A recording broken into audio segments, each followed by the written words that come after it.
রহমানির রহিম।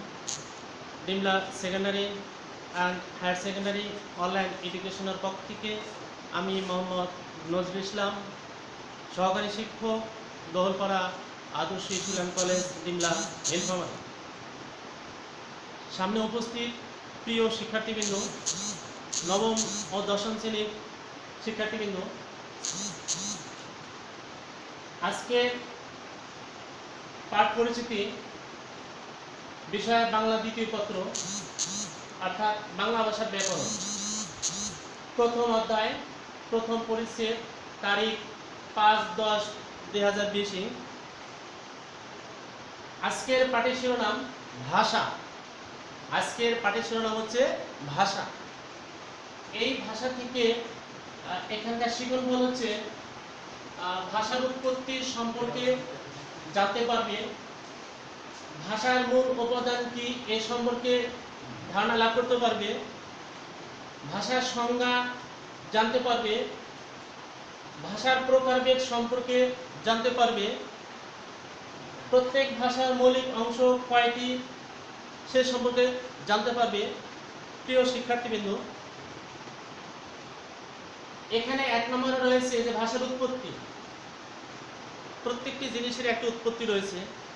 এখানে ভাষার উৎপত্তি হয়েছে ভাষ ধাতু হতে ভাষার উৎপত্তি হয়েছে। প্রিয় শিক্ষার্থীবৃন্দ, মনে রাখবে এখানে সৃজনশীলতা নৈবেত্তিক প্রশ্ন হতে পারে যে ভাষার উৎপত্তি কোথা থেকে হয়েছে। ভাষ ধাতু হতে ভাষার উৎপত্তি হয়েছে। এখন এখানে আরেকটি প্রশ্ন রয়েছে যে ধাতু। ধাতু কি? ধাতু হচ্ছে ক্রিয়াপদের মূল অংশই হচ্ছে ধাতু। প্রিয় শিক্ষার্থীবৃন্দ, প্রশ্ন হতে পারে যে ধাতু কি? ধাতু হচ্ছে ক্রিয়াপদের যে একটি মূল অংশ থাকে তাকে ধাতু বলা হয়। ভাষার মূল উপাদান কি? 2 নম্বর রয়েছে ভাষার মূল উপাদান কি? ভাষার মূল উপাদান হচ্ছে ধ্বনি। এখানে আরেকটি প্রশ্ন হতে পারে বহু নির্বাচনী যে ভাষার মূল উপাদান কি? সচরাচর পরীক্ষার প্রশ্নপত্রের মধ্যে এই প্রশ্নটি থাকে যে ভাষার মূল উপাদান কি। এখানে অপশন দেওয়া থাকবে 4টি। ভাষার মূল উপাদান হচ্ছে ধ্বনি। ভাষার মূল উপাদান হচ্ছে ধ্বনি। প্রিয় শিক্ষার্থীবৃন্দ, একটু মনোযোগী হবে। 3 নম্বর রয়েছে যে ভাষার সংজ্ঞা সম্পর্কে জানতে পারবে। এই ভাষার সংজ্ঞা অর্থাৎ ভাষা কাকে বলে, বা এখানে ভাষার সংজ্ঞা বলতে বোঝানো হয়েছে বিভিন্ন মনীষীগণ বিভিন্নভাবে ভাষার সংজ্ঞা প্রদান করেছেন। তার মধ্যে রয়েছেন ডক্টর মোহাম্মদ শহীদুল্লাহ। তিনি বলেছেন মনুষ্য জাতি যে ধ্বনি বা ধ্বনির সকল ধারা মনের ভাব প্রকাশ করে তাহার নাম ভাষা। এখানে বলা হয়েছে মনুষ্য জাতি অর্থাৎ মানুষ জাতি যে ধ্বনি বা ধ্বনির সকল দ্বারা মনের ভাব প্রকাশ করে তাহার নাম ভাষা। এই সংজ্ঞা প্রদান করেছেন ডক্টর মোহাম্মদ শহীদুল্লাহ। আরো সংজ্ঞা রয়েছে, যেমন এখানে রয়েছে মনোভাব প্রকাশের জন্য মানুষের ফুসফুস তাড়িত বায়ু, গলনালী, মুখবিবর, কণ্ঠ, জিহ্বা, তালু, দাঁত, ওষ্ঠ, নাক প্রভৃতি বাকযন্ত্রের সহায়তার মাধ্যমে বেরিয়ে আসার সময় যে আওয়াজ বা ধ্বনি সৃষ্টি হয় তাহার নাম ভাষা। এই কথাটা বলেছেন শহীদ মুনির চৌধুরী। এই কথাটা বলেছেন শহীদ মুনির চৌধুরী। এই সংজ্ঞার মধ্যে রয়েছে যে গলনালী, অর্থাৎ আমরা যখন কথা বলি তখন আমাদের অবশ্যই কি গলনালী থেকে এই কথাগুলো বেরিয়ে আসে।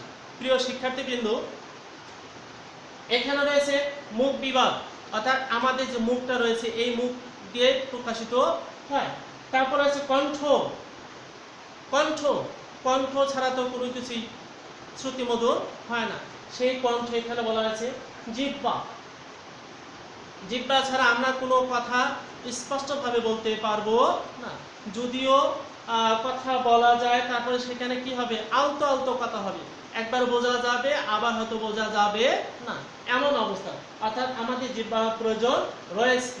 তালু, এখানে তালু দরকার আছে কথা বলতে গেলে, দাঁতের দরকার রয়েছে।